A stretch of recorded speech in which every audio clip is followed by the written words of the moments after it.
Wonderful. Okay. Welcome everybody to another round of the ABT Kindred Spirits group. And today is a real nuts and bolts session working on not just the metrics, but really some fairly profound things I want to share about our world today. And, it just dawned on me this morning. I didn't have time to put a slide together on this, but some of us may remember the old movie Towering Inferno that was long, long ago in the 70s, a disaster movie back when there was a whole wave of those. And it was a movie where all these people were stuck on the top floor of an office building that was on fire and trying to, desperately trying to get rescued. Um, it's like our world today is that movie, only the people up on top of the building don't know if the building really is on fire or is not on fire. And if it is on fire, they're doomed. And if it's not on fire, well, then it's no big deal. And I think that is pretty much the situation with this AI stuff. That's what I'm going to be diving into here. Is are we on fire with AI? Is it about, I mean, this article I'm going to share from Andy Reynolds is very much saying that. And then there's the opposite. So I'm going to go for the first almost 15 minutes here with a bunch of AI stuff that's setting up the context because what we're talking about here is the power and importance of ABT thinking in this world of all this insanity that we're in the thick of. Um, part of what I'm doing is warming up for 2 weeks from tomorrow. I'm giving this talk at Emory University Medical School, going out there to Atlanta for the whole week. And a lot of what I'll be talking about is just this stuff in relation to they're right next door to CDC and all of the misinformation that's going on and yada yada.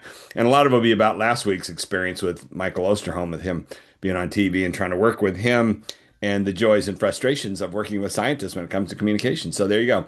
So, at the core of everything today, as of everything that we do here, is ABT, of course, and in particular session about these ABT metrics. And here's the first thing I want to start with is this clip, which I don't know if I've shown this before in this group. I don't think I have, but even if I have, it's still worth watching again because this clip sets up everything that we're talking about right now, and it's pure ABT. So this is about a minute and a half clip, and it's from the last interview that Michael Crichton did with Charlie Rose. And Michael Crichton, of course, was the guy with the full background in as a biomedical researcher. He was all set in that career as he began to write science fiction novels and eventually was so successful with his writing that he left the biomedical career and went to Hollywood and made $1 billion and created Jurassic Park and ER and all sorts of other things like that. He was a tremendous, tremendous resource. And I wrote an essay about 3 years ago called The Missed Opportunity, where the science world just made fun of him almost. They didn't see him as being at all valuable to the science world. They thought he was a clown from Hollywood, and when in fact nobody knew more about the media-driven society and science than he ever has, and they failed to take advantage of that. But he was so bright and so charismatic. So this is the clip I want to show. And now, before I even show this clip, I want to do a little editorializing here in about ABT dynamics that we're all increasingly familiar with. And this relates to Osterholm's thing last week, which is it's about the singular narrative over and over again. You want to get out there and communicate with the masses, you got to pick the one thing. And, sorry, I'm going to get all wound up talking about this because it's what we see with MAGA right now. That guy from day one, 10 years ago, knew that if he could pick the one simple message, which is make America great again, that was his Christmas tree he could hang everything on. And it's a decade later, and he's still working that same thing. That's how it works in this society, this media-driven society of too much information. Now, the relationship to what you're looking at right there is that I've already fouled up this clip by showing you two narratives because most of you look at Charlie Rose and, oh, that's the guy that had his whole career melt down because of the Me Too movement and all the sexual harassment he'd done for years and years. And for a lot of people, you can't even listen to what Michael Crichton's going to say in this interview. You've got two narratives going on. Your brain is lit up over this guy while I'm wanting you to listen to Michael Crichton. If I'd had the time and really been serious enough about this, what I would have done was edit this thing, get rid of Charlie Rose, and have it only be Michael Crichton talking so that you're back to the singular narrative and you could hear exactly what was said. Now, the relationship to what happened last week that we did our little discussion group that I pointed out to everybody was that on the Tuesday, Michael Osterholm went on two TV shows, mass TV shows, CBS News and Anderson Cooper on CNN. And on the first one, At the very beginning, they said, "What's going on with the virus and pandemic?" And he said, "Well, there's more bats in caves in China." And as soon as he mentioned bats, the moderators locked onto that, and it was over with. They didn't really care to talk about pandemic and death and dying and virus, things like that. And so there was the scientist trying to work his narrative, when in fact he'd shot himself in the foot by introducing two narratives, one of which was more powerful than the other, and just subsumed the whole thing. And the whole segment ended with one of the hosts coming back to the what, and let's just hope those bats in the caves don't bite us. Um, TV is an incredibly superficial medium. It's not the same as going on somebody's podcast for an hour where you get to talk at length about anything you want to. And this is inner circle, outer circle dynamics. You go on somebody's podcast and you're mostly dealing with inner circle stuff, people there that are there for the topic and the person, they'll listen to anything. But television is the ultimate outer circle dynamic where you'd better find a way to hold some interest. And that was what we coached him into, was the one term that he had mentioned 2 weeks ago of free fall. And he didn't mention the bats with Anderson Cooper. He did mention free fall, and Anderson Cooper tweeted out one line with that. So in my analysis, it was a good learning experience. And then I tried to write all that to him, and I got nothing back but a two-word thank you. And I probably won't hear from him for another year or two. Many of you could feel the tension between he and I, because he loves going on TV and having everybody congratulate him at his home university. He's the big hero. And then I come along and say, you could do better if you did these things. And doesn't like to hear that. But, bless his heart, he's trying. And that was really cool that he was back trying again with me. And probably in another year, we'll try again. That's how it goes with scientists that don't like to be criticized. Sorry. Okay. So now that said, try and factor out Charlie Rose here in this clip here and listen very closely to what Crichton says, because this is both about what's going on right now and it's about ABT. And it's really at the core of what we're going to talk about here. So here we go. Why does it have such currency? Well, first of all, people are. What is the way about America works that gives always, it such it's currency? not America, it's human beings. They line up for the catastrophe. They're ready for it. They're ready for overpopulation. They're ready for resource depletion. They're ready for whatever it is. We're ready for bird flu. I mean, it's going to wipe us all out. Bird flu is not a problem either? It's a potential problem. Could be a very serious problem. Yes, I thought so. Yeah. But I mean, people they're ready. They're excited. They're excited about mad cow. I think it's far, for example, I've done this as a sort of test. Sit down at a dinner party and you say, the world is coming to an end. We have the most horrible things, and you get immediately the aroused attention of the table. Alternatively, you say, you know what? Basically, everything's good. The world's getting better. Nobody cares. No, they get angry, or they turn away. It's not what we want to hear. We want to hear disaster. But isn't that true about writing books and also making movies? Yeah. The terrorist threat is crisis. What sells. Crisis. Tension. Drama. Well, that's what you write, is it not? I mean, you're saying about it, it's terrible. A man has this rare cancer, and he has a certain kind of mechanism within his cell structure that enables him to combat it. Then somebody comes along and owns it. I know, but you don't want to read a story that doesn't have a story. Or that doesn't have life and death. Yeah. Or somebody willing to lose their life. Doesn't have or consequences. Or face the consequence of losing their life. Okay, so that is everything that we're here to talk about in a nutshell. That's such a good clip, the dinner party. And notice that what he's talking about there is exactly this. He finished there about consequences. You don't want to read a story that doesn't have consequences. This is why the ABT is such a powerful tool. It's a condensation of all the dynamics that he talked about there. And then the core of what he was discussing there was contradiction, which is that's what pulls people in. And the amount of the more contradiction you got, the more you're violating their expectations with something that they'd never expected, the more powerfully they're pulled in.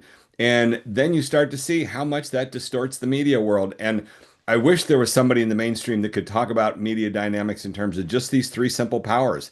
This is what is behind so much of both ends of the spectrum, and unfortunately you see the far left doing this just as big a thing, exaggerating these problems because they know that it pulls people. And that's what the climate movement has been guilty of. Here we are 20 years later since Al Gore's movie, and the planet has not melted down. There's definitely lots of bad things happening, but it's a lot of those dire predictions of 20 years ago still have not yet happened. Now, in with that as the setup here, let me now share a little bit of this article that Andy Reynolds, who's going to join us at the half hour, and see if we can fit in a few minutes for him to talk about this. Sent me this last week after our session. This article is stunning. It'll blow your mind. And it's really everything that Crichton's talking about. This is the dinner party where you tell everybody the end is near. Stalin once erased people from photographs. Today, AI can erase truth itself. Society may not survive what comes next. I mean, that's pretty grim. Now, let me just read a few excerpts from this thing. Well, first off, this is the reason Andy sent it to me was he did the narrative metrics, which is what we're here to talk about today. Um, Look at these crazy numbers. Matthew, what do you think of this? Liz, you're supposed to do a spit take looking at this. Um, Look at the narrative index, 53. There were 18 butts in this 1,500 word essay. Notice in the grid down there, when we score it, the dot isn't even on the graph. It's off the charts there. It's on the y-axis. It's above 50. So the dot would be way the hell up there. And then it's not that bad for the and frequency 2.2. That's a little below the optimum. But basically, it's a very powerfully argued essay. And here's a few excerpts from it. So what this fellow is saying is, can I tell the difference between fake AI video and real video? A few months ago, I would have said yes. Now I'm not so sure. Can I tell the difference between fake AI music and this, Kent? This is in relation to what you're going to talk about, fake AI music and human music. I still think I can discern a difference in complex genres, but this is a lot more difficult than it was only a few months ago. Can I tell the difference between a fake AI book and a real book by a human author? I'm fairly confident I can do this for a book on a subject I know well, but if I'm operating outside my core expertise, I might fail. At the current rate of technological advancement, all reliable ways of validating truth will soon be gone. My best guess is that we have another 12 months to enjoy some degree of confidence in our shared sense of reality. But what happens when it's gone? Notice but. This is how this guy argues this thing. This is why it's got such a sky high narrative index. A couple more excerpts. He says people and organizations are already trying to adapt. In-person job interviews are coming back because online interactions aren't reliable anymore. Educators are returning to pre-digital techniques, handwritten exams, face-to-face teaching for the same reason. But our ability to deal with problems caused by technology can't evolve as quickly as the technology itself. This makes us highly vulnerable. And really, that first paragraph is kind of wishful thinking. There are a few little tiny groups. Actually, I think Andy a couple weeks ago mentioned that his wife is an artist involved in a group of artists where they're doing that. They're refusing to put their work online because they don't want it to get sucked up into the AI machine. So there's a few little holdout groups like that. But as he says at the end there, everything's galloping along so fast, as we know. And then last excerpt here. To start, we need mechanisms for preserving the past that can't be tampered with by technology. Physical books are an example. I have thousands of these, and every one of them is immune to the schemes of bots and technocrats. But books aren't enough. We need other sources of information that are as impregnable as books. Institution businesses, including universities, newspaper libraries, nonprofits, should play a role in cultivating sources. But many of these institutions are embracing the same technologies that have caused the harm. I fear that few of them grasp the magnitude of the threat or the role they now play. You hear this from a lot of university professors who are trying to look on the bright side of ChatGPT and AI. This is how we're using it to make education more effective today. But that's what he's talking about in that paragraph there, is that that's a losing cause. It's just eating up everything now, and you're seeing it over and over again. But that said, going back to my towering inferno analogy, this was in February last year, right after ChatGPT came out at the end of 2023. I remember this talk from this guy. What is it, from the Center of Human Technology or something like that, Tristan Harris. And he did exactly the dinner party thing there that Michael Crichton's talking about. He got everybody's jaws to drop by saying that this fall, 2024, will be the last human election. That was he was warning of. Well, you know what? In 2 months, we're having the next election, and I'm not hearing anybody call it not human. So this was an exaggeration. There's a number of people coming out with books now that are claiming that AI is just another overhyped mess. And we're on the top of that building, and is it on fire or not? Nobody knows. Absolutely nobody knows. So last little thing I'll present here, and then we'll open it up to people to join in and present stuff they've got. But there was this editorial that came out a couple weeks ago on September 1st, and this is the frustration of looking at the science world. This is part of what I'll be talking about in 2 weeks is there's no leadership in the science world. They've gotten the hell beaten out of them. They're in shambles and they still have no leadership and they have no interest in hearing anything new and different about communication. They are still communicating like it's the 1980s or 90s. I swear to God, there are two books that came out this week. Osterholm's book, or last week, I guess, and then yesterday, Michael Mann, climate scientist, and Peter Hotez, epidemiologist, teamed up for a book titled Science Under Siege, which, by the way, there's 7 other books on Amazon with that exact same title, Science Under Siege. And it's just the same old thing. They have no big picture way to address this stuff. It's just the same thing. We gotta shout our facts louder and louder. And so in that spirit, the CDC ran this editorial on September 1st. We ran the CDC, Kennedy's endangering every American's health. That's a good title, but look at all the authors there. There are nine former directors all grouped together for this thing. That's nice. I appreciate and applaud the whole spirit of it. But take a look at what we can see now with these narrative metrics, which I don't know when we'll get anybody to really pay attention to this and see the potential power. But again, I'll be presenting it in 2 weeks there in Atlanta and see if anybody there starts to propagate it. But so far, they're just some of these top people that we've been doing their metrics and sending them emails about, look at how you score. They just have the blinders on it. They don't even want to, there's no curiosity among them. But that editorial, here's how that one scored. It's terrible in the end frequency. 3.8, that's way up there. Anything over 4 is really difficult for people to read. And other than if it's a piece of art and expression, that's okay if you're wanting people to just come away with any old impression of it. But if you're trying to get a message across, over 4 is really kind of beyond the impediment.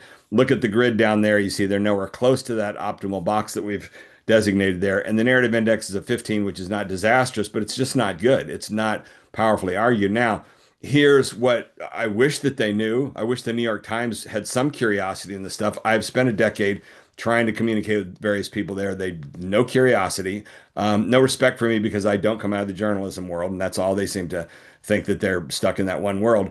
But this is what Matthew and I did a few months ago, which is looking at the New York Times, a whole bunch of their like 25 each of these 4 categories. And the first category there is what you get when you look at editorials that are written by their editorial board of 12 editors.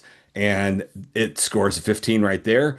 Then when you look at these other 3 forms of their editorials, their opinion essays, these are all by single individuals and look at the scores. They all jump way up there. And that's what you see, the difference between a committee versus an individual. And lo and behold, there's the CDC directors with their thing. They scored exactly where you would predict that you would get from an editorial board from a committee. And if only they had somebody there that knew this, that could have run their draft through and said, hey, look at where we're scoring.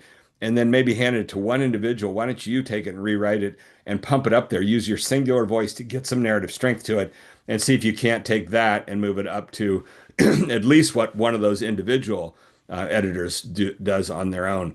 So this is what we're up against with this stuff. And let's see. Let's rotate around a little bit now. And I've asked a few people to put together some stuff. Unless anybody has anything urgent to talk about right there, I will stop sharing. And how about Eric? Yes. Yeah, let's. How about if you take 2 or 3 minutes? I don't even remember what I invited you to share, but jump on in and tell us what we talked about before. Here we go. So this is Eric's been using the ABT-ometer. Are you seeing the presentation? Mm-hmm. Yep. Yeah. Yeah, Okay. can you blow it up a little bit so we can see it in more detail? So Yeah, could you put it in a slideshow? We're seeing the preview right now. okay. So you're seeing it There we right go. now? Great, Perfect. yes. Yep. Okay. So my first temptation using the ABT meter was to go through Cosmos, which because I'm one of those astronomers who was inspired by Carl Sagan to become an astronomer, and so I'm from that generation. So I've always had him in high esteem. So I was curious to see how he would fare with ABT, and lo and behold, he spot on had Wow. a Yeah. 2.5 frequency and a narrative index of 22. So perfect. As you can see, Yeah. oh, what happened here? Let me put it. I would predict that would be the makings of a popular book. I don't know why. Are you seeing it? Still seeing it? Oh, we're Yeah, back yeah. to the preview mode. Why it like jumps out of it now? I don't know what happens. Slideshow. Yeah. Let me open it again. Just Sure. okay.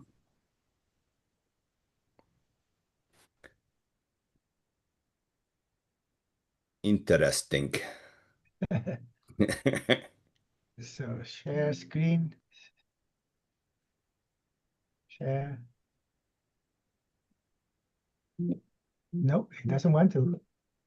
Let's do it another way. Oh, we got your full screen now. You are seeing it? I'm not. Yep.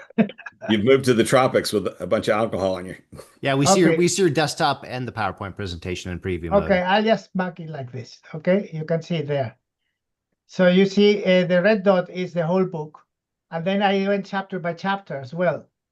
And all the chapters are, most of them are actually the same, 2.5 and around 20. They're all in the green square except two outliers. I haven't looked into why those outliers are outliers, but I mean, we're expected to have some outliers, some every now and then. And then I thought, since the episodes, the chapters of the book are virtually transcripts of the TV episodes, I said, well, let's see if the ratings of the chapters have some type of correlation with the narrative index. So I plotted both the narrative index divided by 10 and the frequency, and also the ratings.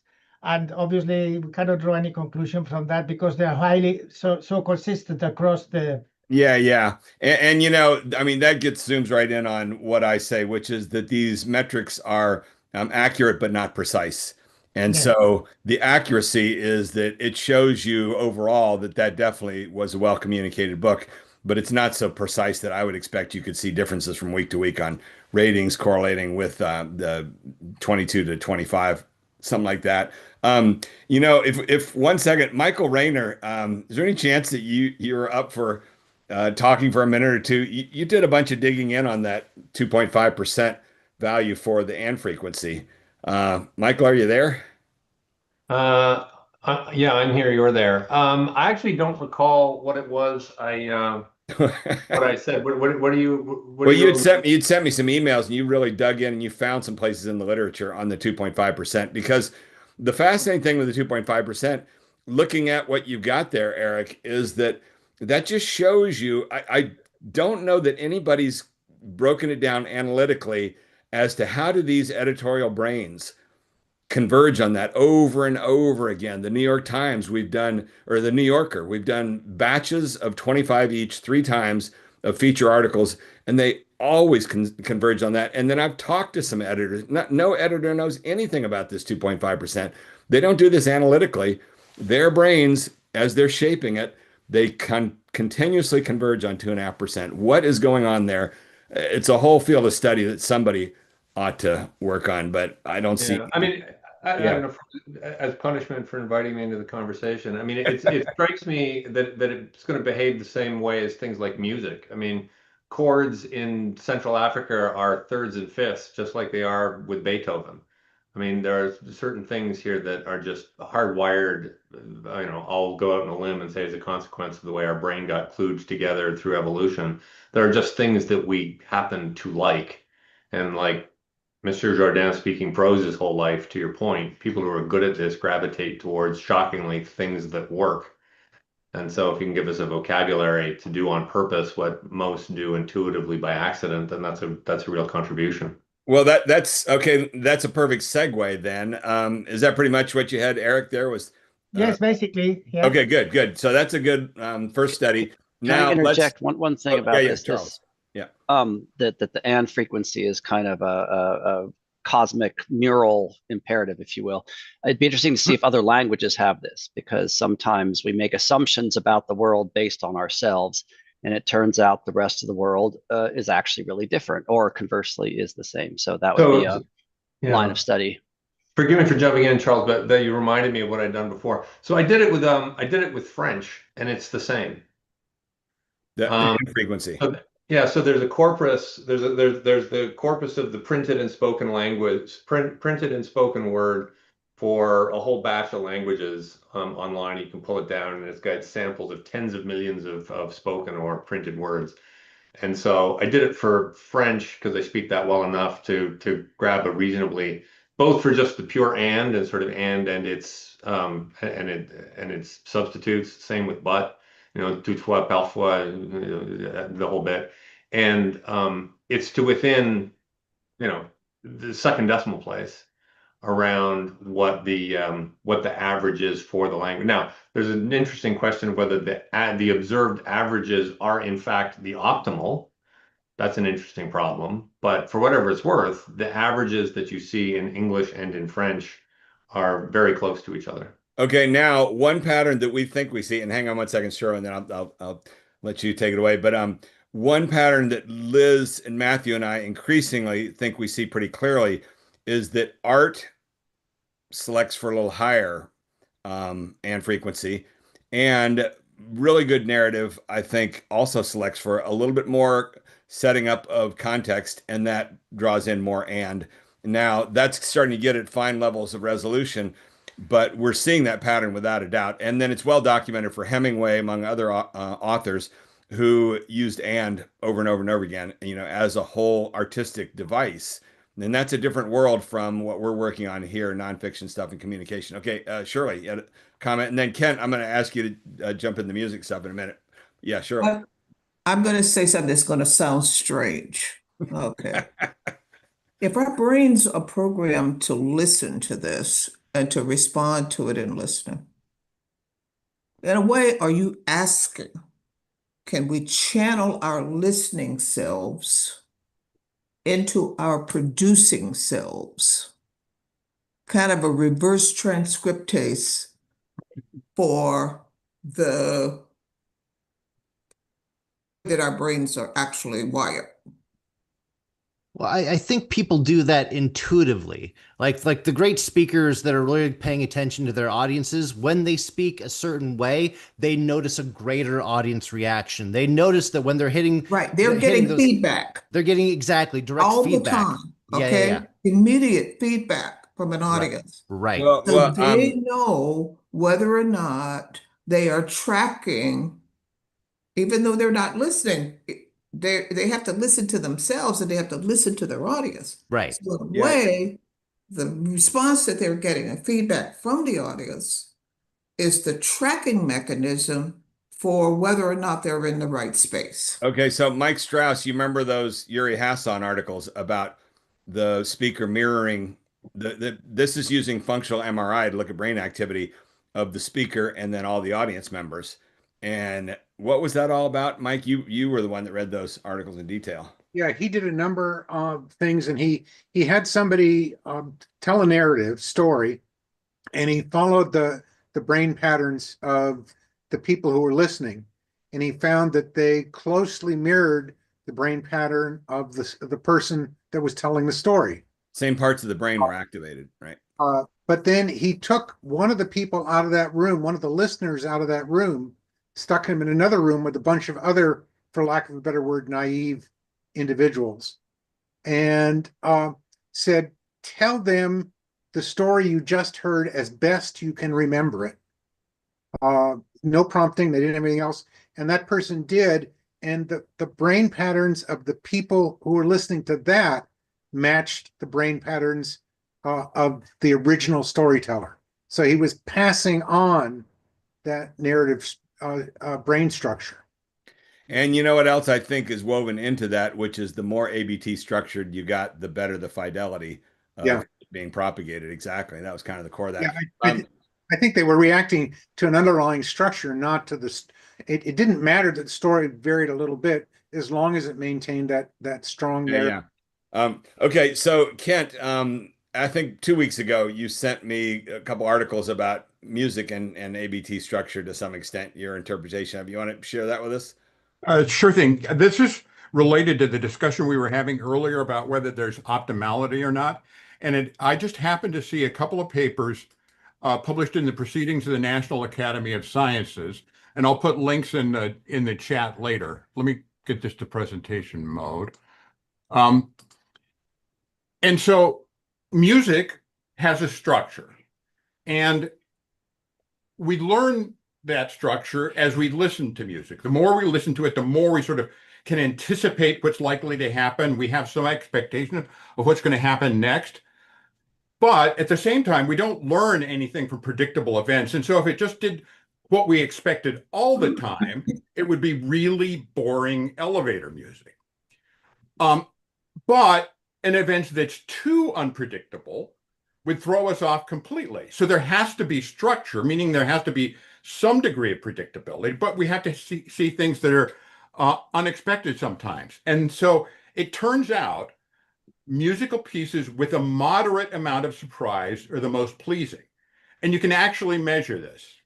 And so this is the main paper and then the commentary. This is the main figure from that picture.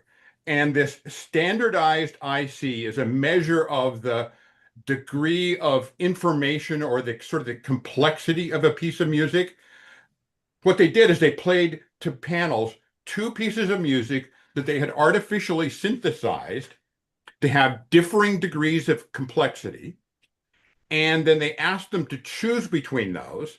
And what you can see is that there's this optimum right around this standardized information complexity of 0, Wow. which they preferred. Now that's sort of how surprising was the event, how frequent were they relative to the background music. Now, the 2 colors here, this entropy high and low, I think for our purposes are less interesting because the optimum is pretty much in the same place. But what that refers to is if in the context of this music, the surprises are large in the sense that we were pretty sure what was going to follow, and then it turned out we were surprised. That's the low entropy condition. The high entropy condition is, well, we think we know what's going to happen, but we're not so sure. And you can see there are some differences there. And they go on to explain that those sort of innate differences in neural wiring may be why some people prefer jazz and other people prefer Bach. But okay, I have 2 things to say, unless you have anything else major on this. yeah, Because number one, when you sent me those papers 2 weeks ago, I didn't get it, but now that you've explained it, thank you very much. I totally get this. Number 2, everybody here, if you're looking for something to watch in the next week, now that you've presented this, I just watched a few nights ago on Netflix, there's a documentary about the rock group Devo.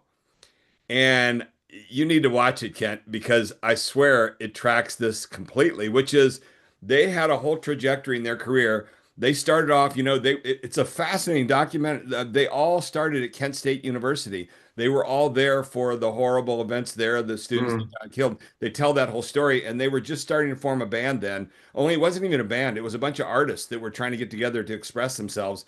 And then that became the formative thing. And then they went through years of them not wanting to conform to what you're showing here. They didn't want to be in that optimum. They did this beyond jazz, just sort of, they were really drawn in by the Dada movement from, a century ago, all that sort of stuff. And those guys were like anti-performance. We're going to throw a bunch of chaos at you. And then eventually they found their way to a little bit more melodic music. And eventually they landed on the song Whip It, which I remember when I was in graduate school was enormously popular. And that got them the big recording deal. And then the guy says, once we did that, all the record companies would kept come back and all they wanted was another Whip It. That's all they would say. It was more Whip It. And that's right there at the optimum, right? Yeah. Yeah, exactly. And the audience could enjoy that. And then they eventually fought their way out of that and into complete financial ruin. Where they said, we're not making any more Whippets. We're making this insane stuff that we do. Are we not men and all this other craziness? But yeah, if you can find the time, you should watch that documentary. It's pretty well done. And it is absolutely playing out of this graph right here. They should redo it and interpret it with some scientists in this graph. That's and so I- if we have time, there's one other thing I wanted to point out. To me, at least, yeah. this is all very similar you could just substitute the word Yes, story for totally. music and all this, right? A story has structure. The more we hear stories, the more we learn about that structure. We develop expectations. We don't like stories that are completely predictable, but if they were too unpredictable, it's just like it throws the plot completely off. Yeah, yeah. And so, therefore, stories with a moderate amount of surprise, and I would argue that maybe means the right balance between but and are the most pleasing. Yeah, yeah. Okay, Charles, you are Yeah. obliged to be the first to speak. Go for it. I was going to mention that this is information theory, which is Yeah, a computer science mathematical yeah, concept as applied to music. And I think Leonard Meyer wrote a book in, I think it's 1967, that described this: music, arts, and ideas. I remember reading it in the 80s, and yeah. this is exactly it. So, and it is, I agree, completely relevant to the ABT in terms of talking to an audience. And I've kind of tangled with you, Randy, on this, that you don't want them to know the therefore after they've had the A and the B. You Mhm. want that there has to be a level of surprise, because that's what keeps people Oh, but wait. Okay, engaged. And okay. All right. Let's. that's an application of information theory to how you frame your ABT. Okay, So yeah. Matthew and I will challenge you on that because I think what Matthew will argue with me is that the surprise is right there at the transition from the blue to the red material, from the butt, from the end to the butt, and that's where you're setting up expectations. And this tracks back to this music stuff. So much of this is about expected versus observed, straight out of biostatistics, whatever. But you set up with the initial material, the and material, the expectation of the world, and then you hit with something that's the observation, and it's completely different. And that's the big surprise right there that activates the brain, that pulls people in. And I don't think that the therefore, I mean, you can also use the therefore for a little bit of surprise, but mostly it's that first transition point. Matthew, you want to pick it up on that? Yeah, I agree that at the broad scale, the therefore should be predictable. Therefore, we're going to do something about this. So at the ultimate level, we should have a pretty good idea as to what the therefore is going to be. But I think we can have some wiggle room in the proximate to throw surprises. Like we know in the final act of the movie that the hero is obviously going to go confront the villain, but there might be a surprise in the proximate scale of how they're going to go about doing that. Some sort of like something out of left field that the villain didn't expect and the hero is able to pull out of their back pocket. Okay, but wait a second. Let's dig in on the therefore, because there's two parts, two forms of the therefore. There's only Mm. one form of that transition from and to but. And Mm. that's why that's so crystal clear in screenplays. It's the first plot point. That's why we hone in on the and the but for all these metrics and things. The problem is, therefore, can be one Mm. of two things. It can either be, therefore, we're going to set off in this journey, or therefore, this is how it all comes together for the synthesis and the conclusion. And so you get a lot more noise on the back end of where you are structurally, whereas the front end, it's crystal clear. And that's why you can have some surprise there. But I don't know. What Charles, Well, as I recall from Meyer's book, which admittedly I read 40 years ago, um, uh, that there are in music, there are times of tension and there are times of resolution. And so you can argue that during your talk, there are times when everything's pretty much at rest, right? Your information flow is zero because you've hit a point of a harmonic chord or whatever. But I would also argue that at any point, the more you're tapping into what Kent showed there of high information content, where there is just the right amount of surprise, just the right amount of novel information, you're going to keep the brain engaged because our brains are engaged by that. And that applies at every level of your talk, at every slide, at every point, you can potentially harness that. And when everything's cut and dried before you get to the therefore, then you have lost that engagement. Kent, can you go back to the upside down use graph? That's kind of the essence of the whole thing. There. Yeah, let's stare at that some more. Shirley, you want to say something? Yeah. One of the reasons that fairy tales are so satisfying is that they always live happily ever after. But the surprise and the interest is in how they got to a happily ever after. So there's a certain amount of predictability on the one hand, the happily ever after, a certain amount of surprise on the how you get to happily ever after. So those things aren't necessarily incompatible with each other. And so, going back to ABT stuff and editors, Kent, wouldn't you say that this is really the function going on in the brain of an editor, that at an intuitive level, they know how to find that optimum in the middle there, and they probably can't tell you this. This gets into Malcolm Gladwell's book, Blink. Yeah.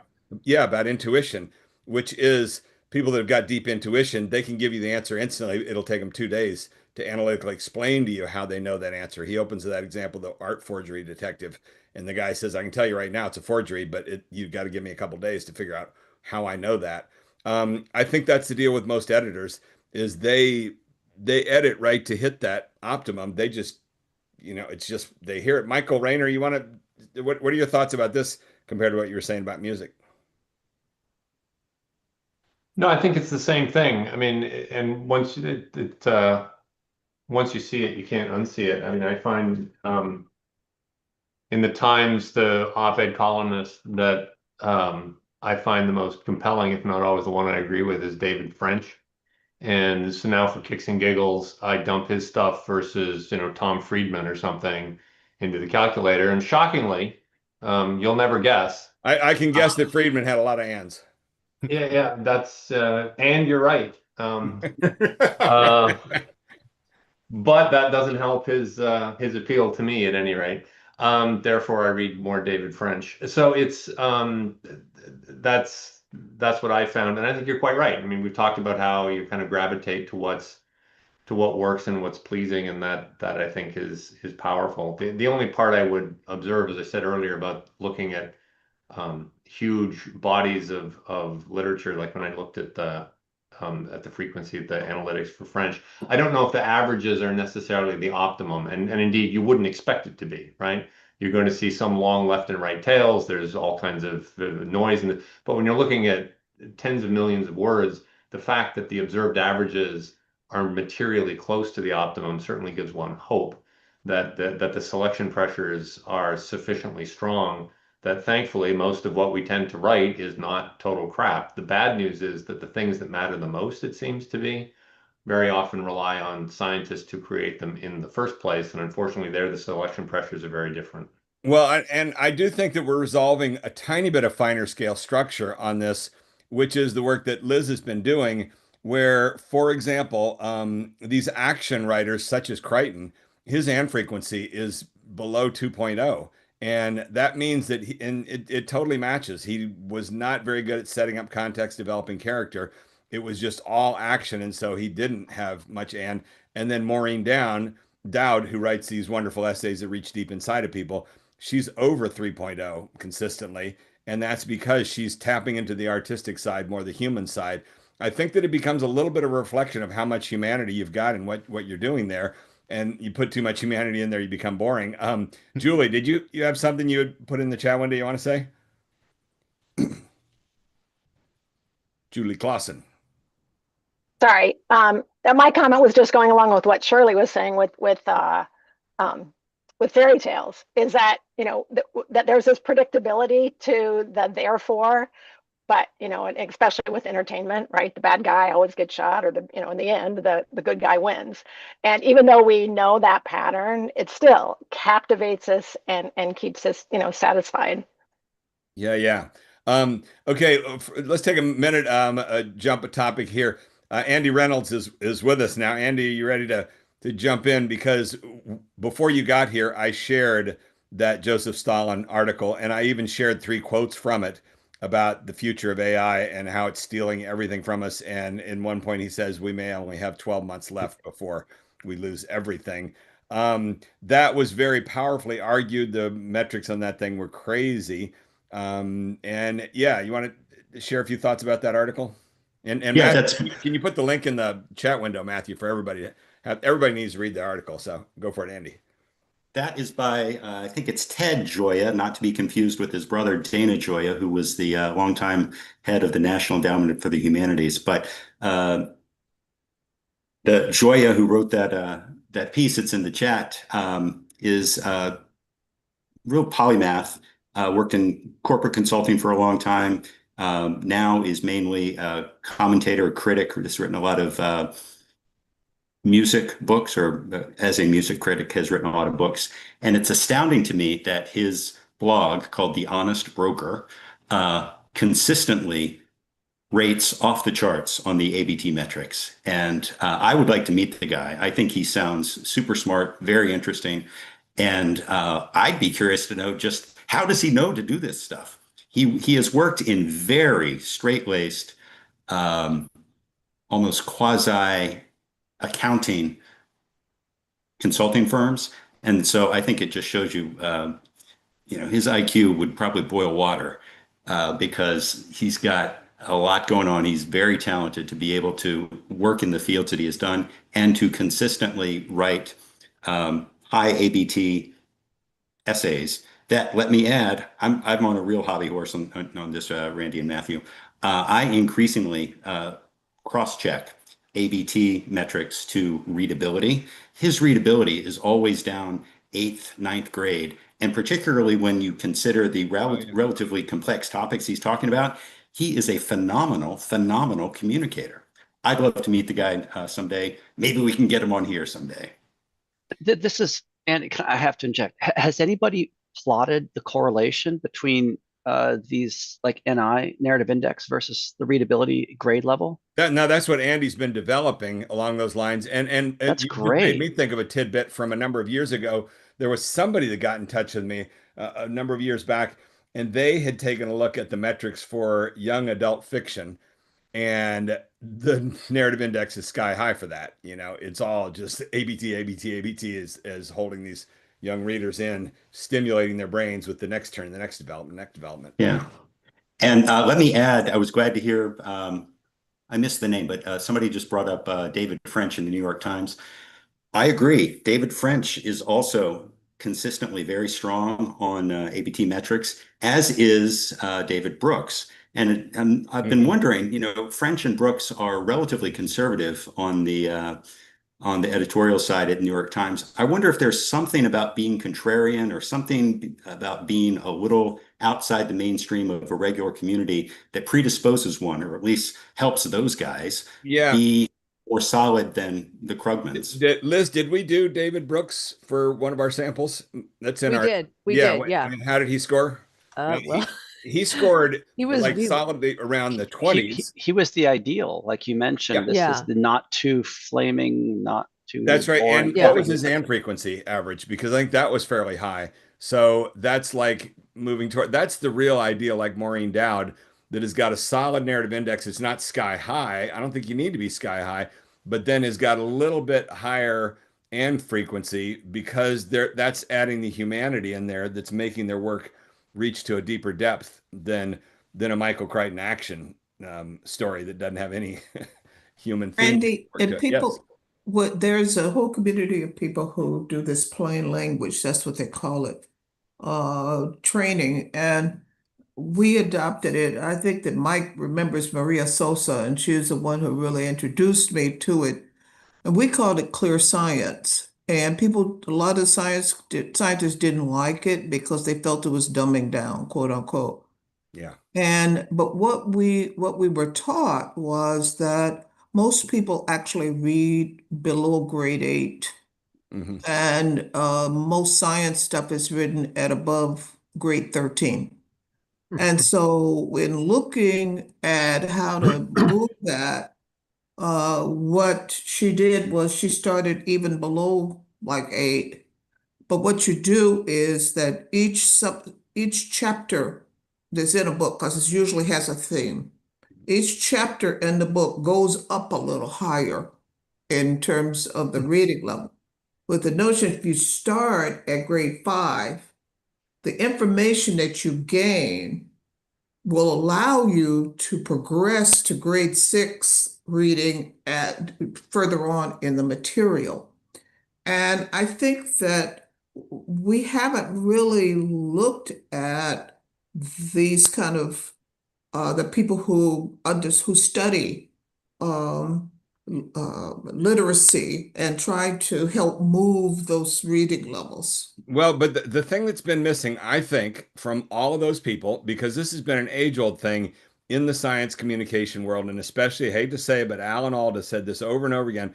Look, science communication. They're not those people. No, but it's this idea of no, but it's this idea of it's as simple as bring your communication down to the first grade level or third grade or whatever like that. But the question is analytically, structurally, how do you actually do? I get this all the time when I go give talks. People say we're told to communicate like we're talking to a child or something, but nobody ever tells us how to do that analytically, mechanistically. And that's where the ABT helps with that. And it's very cool what Andy's been doing here of matching these two things up, the Fleisch index with the ABT. That's really nice. Yeah, Mike. Yeah, Shirley, I remember Maria's stuff. Um, and then I got to government and saw the same Watch thing. what magnesium. But the problem was just what Randy's talking about. People just assumed it just meant don't use big words. And it really didn't, it never got back down to what is the structure you use? How do you explain it? And so it never went anywhere with government because all it meant was look for all the words that are 7 letters or longer and put in a simpler one. And I actually had people tell us that's how you do it. And it ain't that simple. Ridiculous. Yeah. Matthew, you want to call on anybody that's been putting I want to call on Doug Passon. He has some interesting findings hot off the presses for us. And we're at the 7-minute mark here remaining time. Doug. Okay, I'll try to keep it quick, but all this music talk and you raising the Devo doc made me think of the Bon Jovi doc that I saw. And one of the things that really grabbed my attention was they were talking about his first 2 records were mediocre success. Second worse than the first. It only sold 800,000 copies. Then they partnered with this new songwriter who understood narrative. And they wrote Slippery When Wet, which has sold over 28 million copies. So I'm a little out of breath because I've been on the treadmill, sorry, but I took his breakout song from that record, which is we got each other now. Living on a Prayer. Thank you. Living on a Prayer. All right. And I ran it through your metric. And but what's the sample size and number of words? I'm sure it's way down there. Yeah. Yeah. Wait. Yep, we're seeing it. And what does it say? Can you blow it up a little bit? No, 83. Yeah. Lots of songs will shoot sky high because of the sample size. Sorry, I shared the wrong screen. The first one I ran through was the lyrics as is. There are no buts in there, so the narrative metric is 0. But after I went in and added the buts where they actually should be, the metric shot up to 83. So I don't think it's a coincidence that a song with a narrative, A, that tells a story, and B, with a narrative metric of that rate is selling 83 million copies, 82 million copies.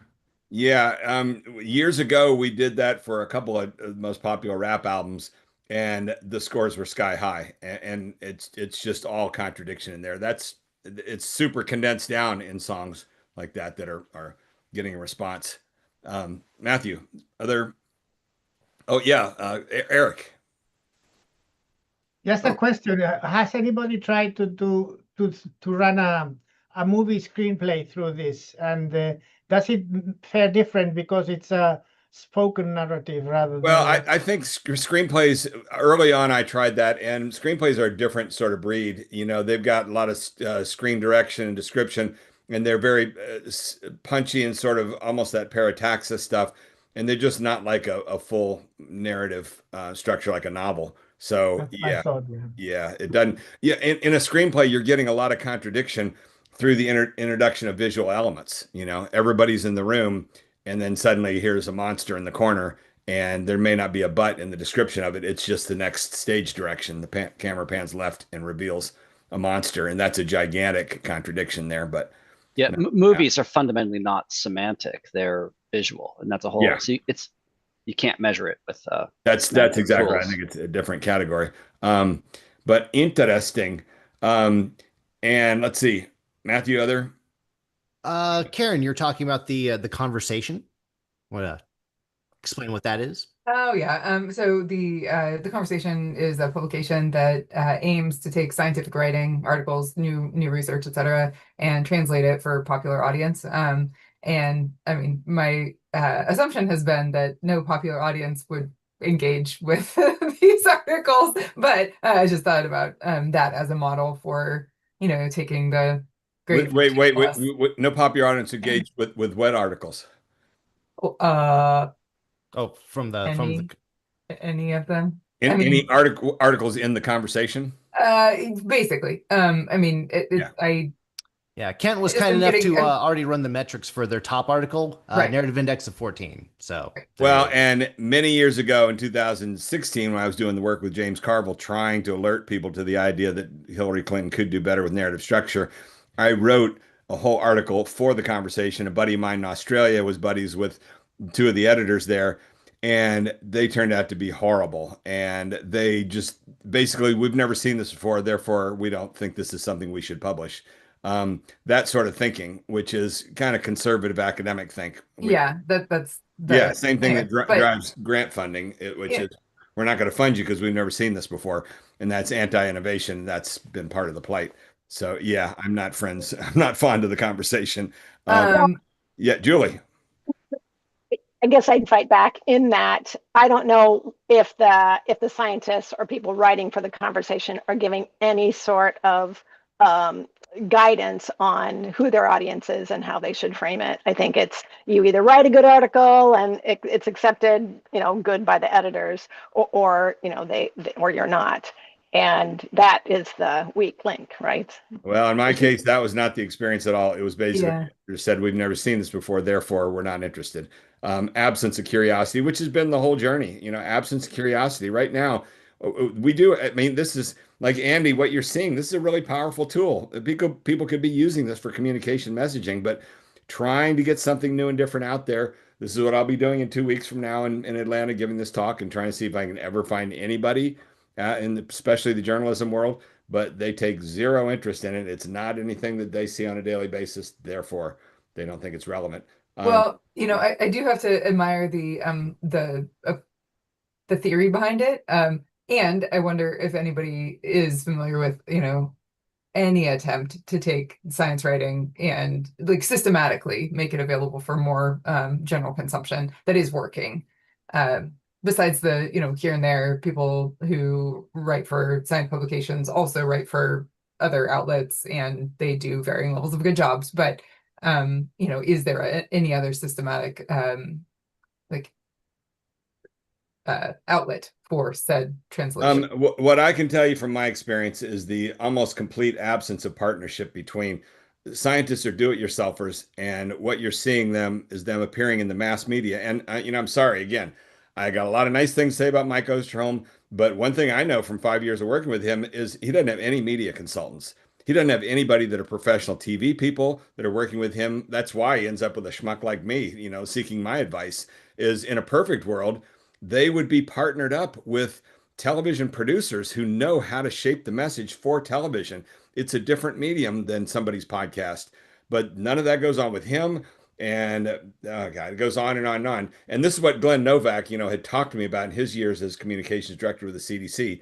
He witnessed it, which is, and the last thing to say about that, and this is so relevant to my going there in 2 weeks, is the first visit I ever did to CDC.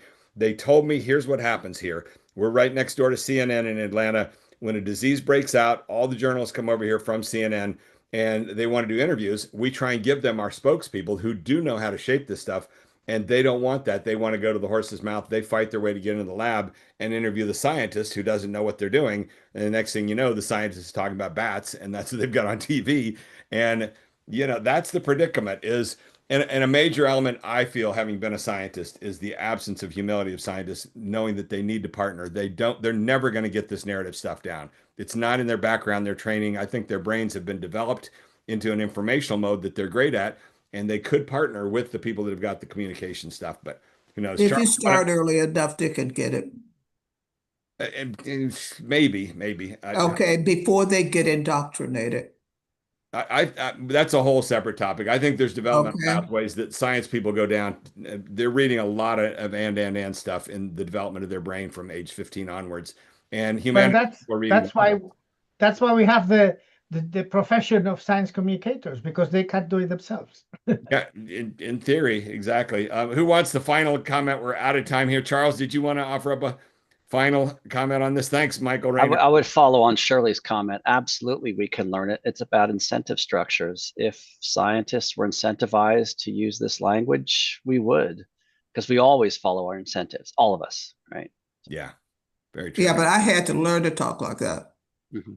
okay, like a Yeah. scientist. No, you're right. Okay, You're right. I came from a narrative structure, Yeah. Yeah. a Yeah. Black woman in the South. Yeah. You're right. No, you had to pick up the language and all that. Yeah. That's right. I had to pick up the other language. Right. Right. But the question is, do we really need to require every single scientist to be able to do it, or is it enough to have a few spokespersons who are Yeah, trained? if they could humble themselves and form, it's about partnerships. But That's my conception. what the way we describe it? Hmm. Code switching. Oh boy, that's a whole nother topic. Yeah, we No, can pick but up on Shirley's that. All right, point, that's our cue I for think her next point week's is discussion. exactly right. That fundamentally we're narrative. Scientists learn to All right, ignore what we are. So, Matthew, can you make yeah. a note? Let's start next week. I'm going to write it down here. Next week on my bad experience with code switching and the media person who tried to tell me to use that term. So yeah, I got a bad story for everything you bring up with. Okay, cool. All right, thank you everybody. Another wonderful. This was a really And excellent. don't forget, you got to tell me where that thing is. I can't I'm going to go. find I out don't myself. know. Matthew, we got to find out where my talk is. So excellent. All right, thanks. See everybody next week. Bye-bye. Bye.